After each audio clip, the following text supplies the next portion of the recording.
Okay. Hello. This is going to be, I guess, a test run of the Are You Listening podcast. And what we're going to do today is just like cover brief information for anybody who's, I guess, incoming to the school in fall 2020. Actually, I don't even know if you guys will actually be coming then because of the whole corona situation. But for any questions or concerns or comments, I guess we're just going to cover off like the basis of the first things that you experience as an incoming freshman. So, um, if you accepted, I think there's an open house that should have been coming up, but now due to recent events, that's not happening. And there would be orientation, and then like a day in the summer where you go to the school and can get like free merch and all this other stuff. But that is not happening anymore. And I guess we'll just start off by covering orientation. So, uh, orientation for me, I did not think it was that helpful just because there was like 1,000 seminars and they were like really long and we were just sitting in the same room and I just found myself zoning out like all the time on the wall and it felt like the longest 2 days of my life. I don't know if anybody feels differently about orientation than I did. I kind of agree, but I also kind of don't because I liked meeting new people. My orientation leaders, like I'll still talk to till this day. Like I had questions, they helped me through like stuff throughout the year.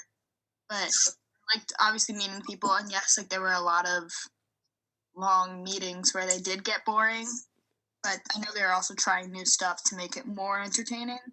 But I think it helped me like get more comfortable like on campus itself. Like even though you're not living like your own life, just being in the environment and being exposed to it, I think helped. Yeah, true. Yeah, you do. You could definitely get. They help with like the busing situation a little bit. I know you go to um, Bush and you also go to college app, but I don't think you go for long enough to get like a full like memorization like you would like actually being at the school.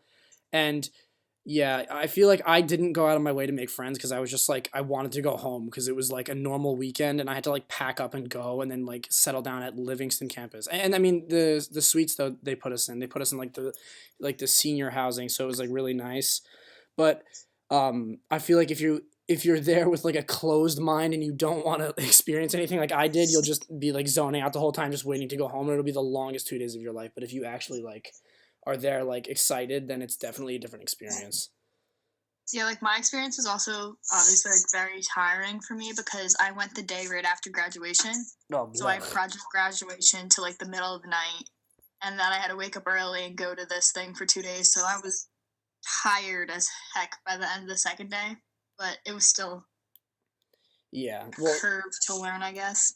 exactly. I mean, I didn't want to have to leave in the middle of the week. I think it's definitely helpful for like any information you want to ask, but we can also answer any questions that people have. But also definitely for I think this was an all around like a consent like everybody did not like those long seminars, like they were extremely long. And I think the information they gave was great, but there was one moment where I'll be honest, I literally just couldn't take it anymore, and in the middle of it, just walked out and just literally did like laps around Livingston to like try to just free myself from so much pain of just how long it was.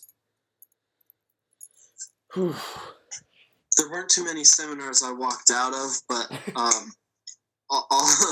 all the seminars you would easily find yourself getting distracted and not looking at what they're talking about.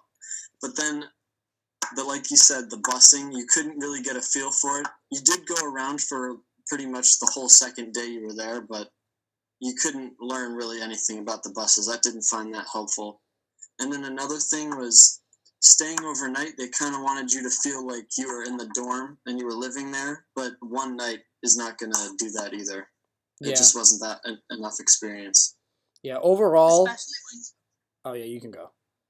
Especially when they're like, they kind of trick you a little bit. Like you're experiencing life in these like nice fancy dorms that are like all these apartments that are so nice, and you're going to just get a regular dorm your freshman year that's not obviously going to be on that level.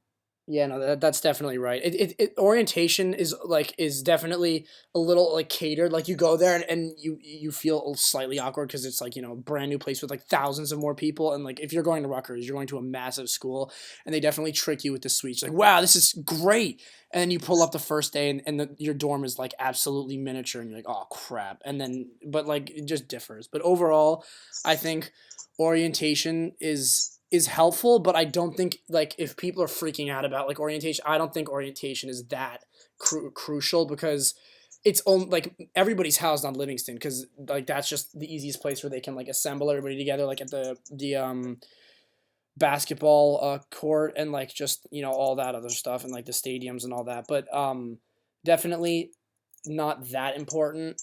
And then also there's the open house. You guys went to that as well. I did too. The open house is like pretty much that's a really helpful day because you get to go around. And I think at that point, by that time in the year, you know where you're living, so you can spend the open house day at your specific campus and like get to know it. I know us three were on College Ave for the first half of our freshman year, and that's like the cool like area where like a lot of people want to dorm. Um, but I think wherever you're dorming, you should definitely um, look like maybe at like pictures or some way to like get familiar with your campus because admitted student stay is pretty like helpful to Well, open house. if Rutgers is as smart as they say they are, I hope they'll do something obviously online with like orientation, but like do virtual tours of the campuses. It's something like I learned from going to all these different tours. I had a different experience because I had my siblings on campus already. Like they've already like been through 2 years of school, so they were able to like show me around a little bit. But before classes, like I highly, highly, highly recommend this. Like a day or two before classes, you're gonna have your schedule, so go through your schedule, like find your buildings on the different campuses, take all the buses to like expand your knowledge about that kind of stuff because the buses can get chaotic quickly, but you'll feel more comfortable getting to your buildings if you know where they are. Yes. I mean, yeah, that's pretty much the majority for the open house and orientation. I mean, I think we don't want this to run too long just because we want to see it. This is, like a valid idea.